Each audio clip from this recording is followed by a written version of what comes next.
When the GTX 1060 6GB launched back in July of 2016, it quickly became super popular at the time, with then the 3GB model following, which allowed people to harness the same power of the Pascal architecture while saving a little bit of money in the process.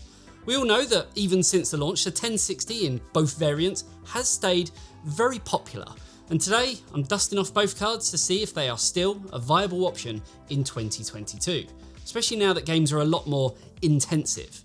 But before we get into that, here's a quick word from this video sponsor. Andy, what are you watching? It's not what you think. Wow, it's so big! Why, thank you.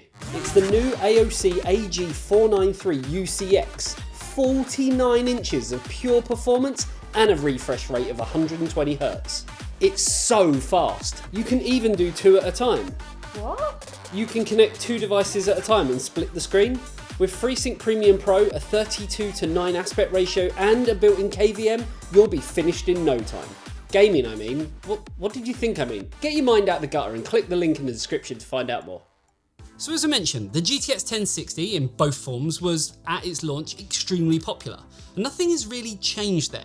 If gaming at 1080p, it's still constantly topping the likes of the Steam hardware survey, pushing ahead of 20 series, 30 series, and frankly, anything from AMD. Nvidia are in fact still dominating the survey so much, with the RX 580 being the most widely used GPU from AMD, somewhere kind of lower in the table. Now, as always, I'm not going to go over specs, number of transistors and all that kind of boring stuff, because these cards are now pushing 6 years old. So I'd like to think for the most part that anything that needed to be said about them has already been said. Now, one thing I do want to touch on is that while this GTX 1060 video was requested by a few people, I wanted to chuck both SKUs in for good measure to see if 3GB could still hold up in 2022. Especially with all the talk of the 4000 series coming out with more VRAM and games being optimised through textures and shaders to utilise more VRAM overall. The 6GB, however, should still be kind of more than man enough to take on the task, and its downfall, if any, will fall more down to the actual raw performance of the GPU core instead.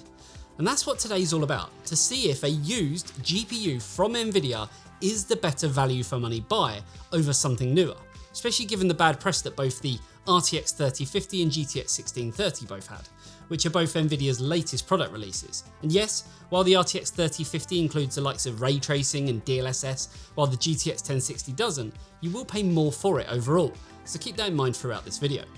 One other thing to note through this video is the pricing of the cards in question. With the fact that they are 6 years old, we have to look at pricing on the used market, which I guess you could argue puts them at a slight disadvantage straight away when comparing against sort of other cards, as you won't get any warranty, the card may have been used to mine on, and all of that. So again, keep that in mind.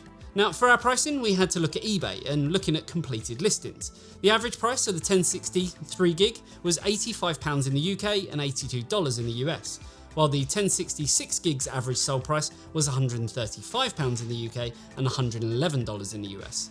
So kind of something else we can definitely look at comes down to if the 3GB or the 6GB is kind of better value over the other one. Now, to test, as always, we ran all of our games on our X570 based test system with a Ryzen 9 5900X on an Asus Crosshair 8 Dark Hero motherboard. We used 32GB of Corsair Dominator Platinum RGB 3600MHz dual channel memory, and due to the cards we're testing today, Smart Access Memory and Resizable Bar were disabled. Also, due to the level of performance we expected from the cards, all of the games that we ran were run on the medium preset or medium settings when presets weren't available. Now, obviously, we can only put so many charts up in this video without making it stupidly long, so we will be putting up all the data over on our Patreon. If you want to see that, the link is down below. Let's get into it. Starting off with Assassin's Creed Valhalla, here we can see that the 3 extra gigs of memory on the 6GB model really helped it pull ahead of its 3GB little brother. What's interesting to see is that these older cards are still managing to keep ahead of newer cards, specifically the 1630 and 1650, both of which are much newer and aren't able to keep up with even the weaker of the two 1060s. Next up was Call of Duty Warzone, and here we see the 3GB 1060 struggling to keep up with the 1650, whilst the 6GB model manages to hold its own. Staying on par with the average performance from the newer 6500 XT, but pulling ahead of the 1% lows by 3 FPS, earning it what would be a slightly smoother experience when in game. Moving on to CSGO, we went from middling performance to the best. The 3GB card managed to earn the best result here, matching the RTX 3050 in the average FPS and only barely falling behind in the 1% lows. The 6GB card also managed a very respectable frame rate at a nice and high 390 FPS. Pretty much every card here showed amazing performance, and all we have really managed to prove is that the GTX 1630 is a fantastic way to lose frames. But for some reason the 3GB card was the better performer here. Cyberpunk 2077 was the next game in our list, and in this title we managed to get performance out of the 3GB card that is just scraping the surface on what playable really is. The 6GB made an improvement on this score to little surprise, earning 10 FPS higher than its lower spec counterpart. 40 FPS is still not ideal for most PC gamers, especially at these settings, but all things considered, this isn't that bad as far as performance goes for this title. Dying Light 2 was the worst performing game we tested. The 1066GB only just managed an average of 36 FPS, which is still above the 3GB's 32 FPS, which is somehow better than the performance we saw in Cyberpunk 2077, even though the 6GB performed worse. There is a noticeable favour towards AMD cards in Dying Light 2, with the only Nvidia card to make its way into the top 5 being the RTX 3050, which was beaten in performance by the older 5600 XT that also outperformed all other cards. In FarCry 6, the 1066GB was above the majority of the other cards, scoring a decent 67 FPS, whilst the 1063GB didn't manage to break 60 FPS. But far ahead of both these cards again was the 5600 XT that managed to power ahead and earn a comparatively huge frame rate over 100 FPS. Performance on these cards went up fairly decently in Gears 5, where we see both cards rise above 60 FPS, with the 3GB seeing a respectable 71 FPS and the 6GB managing an even greater frame rate of 83. Whilst both cards still managed to outclass the newer GTX 1630, which is frankly embarrassing, they were still both no match for the 5600 XT and now the 5500 XT, which also managed to rise above the 1060s. In GTA 5 we ran at slightly different settings due to the frame rate cap of 188 FPS, and at those different settings we saw the 1066GB end up in the top 3 performing cards, ending up behind the RTX 3050 and 5600 XT, which were much further ahead of the 116 FPS that the 6GB managed to score. The 3GB model fell behind even more, but did manage to stay above the newer GTX 1650, which couldn't even break the 100 FPS mark. The next title we tested was Halo Infinite, and here both cards performed pretty well compared to the other cards that we tested against. The 3GB card didn't quite manage to see an average above 60 FPS, but one frame below won't be noticeable anyway. Meanwhile, the 6GB card stayed comfortably above 60 FPS in its averages, whilst dropping down to just 55 FPS in the 1% lows. Our next game, Horizon Zero Dawn, only had 2 cards performing below 60 FPS, those cards being the 1050 Ti and the newer GTX 1630. All other cards stayed above 60 in their averages, with our lower spec 3GB 1060 managing a steady 70 FPS, while the higher spec 6GB model managed a healthy average of 86 FPS. However, even at 86 FPS, you may find that you have a smoother experience in general by using the 5500 XT, which only scored 1 FPS lower, but did have a much higher 1% low. Performance was more favourable to AMD in our next game, Resident Evil Village, as we can see that only one Nvidia card managed to score in the top 5, and only one AMD card in the bottom 5. Sandwiched nicely in the middle is the 6GB card, seeing nearly 100 FPS, which is a pretty sizable improvement over the GTX 1650 that is just below it in the chart, that only scored 60 FPS on average. The 3GB model didn't fare quite as well here, only seeing an average of 52 FPS, not even managing to beat the score of the worst card from AMD. Maybe the lack of VRAM here has taken its toll on the result. Luckily, our final game is much better optimised. Tom Clancy's Rainbow Six Siege is so well optimised that even the frankly pathetic GTX 1630 managed to see frame rates up to 90 on average, and that was the worst performance that we saw here. The 1063GB on the other hand managed a very respectable 155 FPS, while the 1066GB got pretty close to seeing 200 FPS, with 1% lows that almost reached 150 FPS. Okay, so in typical fashion, we've looked at a spattering of games, and as always, we'll be putting a bucket load more onto our Patreon. So if you want to see them, then the link for that is down below. Now, what is worth looking at is the overall average FPS of all the cards tested, and to see where the GTX 1060 3GB and the 6GB both fall. And what we see is that overall, the 1060 6GB still manages to hold its own against some of the newer cards, even managing to be within a stone's throw of the 6500 XT, with an average FPS above 100. The 3GB card didn't perform quite so well in the end, but the fact that it managed to outperform the 1650 is still something to be proud of. And the last standout card for me is the RX 570, which, while it is slightly newer than the GTX 1060, it nestled in kind of nicely between both of them, the 3GB and the 6GB.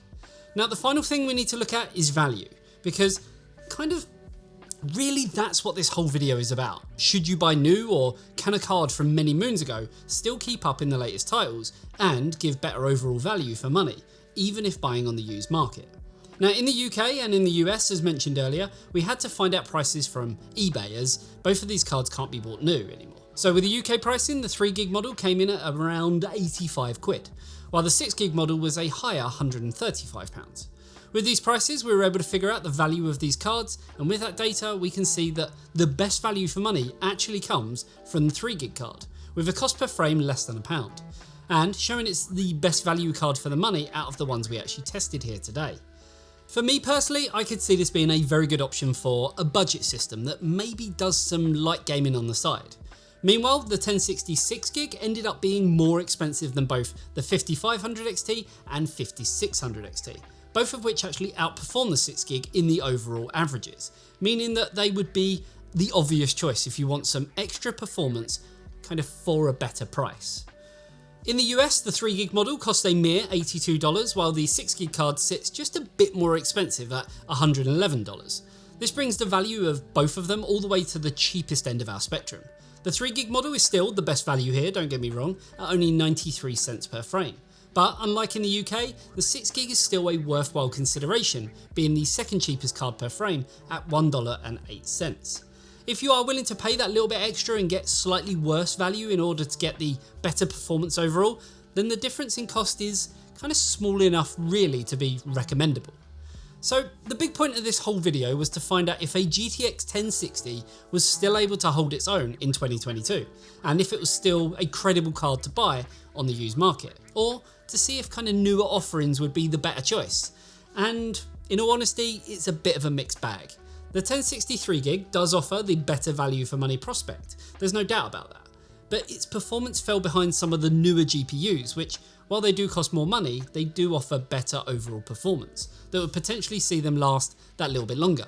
You have to remember, the 1060 3GB, while it can keep up now in a lot of the latest titles, that may not be the same situation in a year's time. So really that comes down to if you want to buy a card now and then potentially have to change again a little bit later down the line. The other option is going for a 5000 series from AMD or similar, which will cost you more money initially, but then technically will last you a bit longer. Now, when it comes to the 1060 6GB, this does give a better argument to buy because games are getting more demanding, and the extra VRAM and slightly bumped up specs do give it a slight edge. But again, while that's all well and good now, what does it mean in the near future for the next generation of games? With the 4000 series coming out, maybe we'll start to see used 20 series cards dropping in price, and we can then look at the value aspect from there.